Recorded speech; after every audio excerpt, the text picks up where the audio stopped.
you want to go from this to this, I'm going to be showing you guys how to do that exactly in literally less than like probably 3 minutes. So yeah, let's get into it. So I'm going to leave this pack down below if you guys do want to go ahead and get it.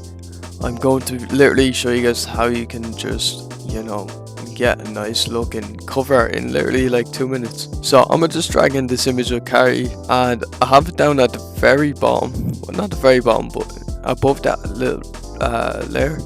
So you know, I'm gonna break it down here. So what I'm gonna do is I'm literally just gonna turn everything on here. So all the little lights, everything but this is only if you want to, you know, invert it or, you know, get a different look. But just turn everything else on up until the hue and saturation.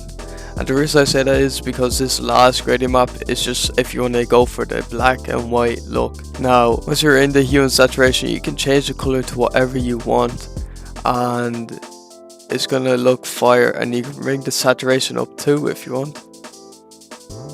And yeah, you can get a nice look. You can put on colorize too, like get some solid colors. We also have, you know, the noise here. Then like I said, you can just put that to invert. You can mess around with the colors and you can get a really nice look coming from that. Now if you guys do want to, you know, go ahead and get this, make sure you guys go down below. It's gonna be on my site.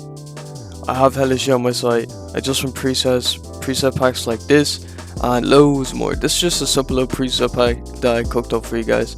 But yeah, this doesn't mean that it's limited to just one picture. Like you can put different little pictures in. I'm gonna show you guys here. So I'm gonna try this one.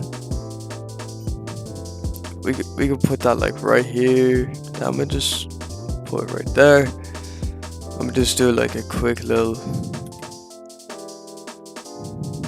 like mask here. Boom. You can do shit like that type shit. So like, it's not limited. You can definitely do a lot. You can also just add a white brush here, a kind of glow, just like that. Put the overlay, and boom, got this fire look. So yeah, like I said, if you guys want to get this, go down below, go cop, and yeah.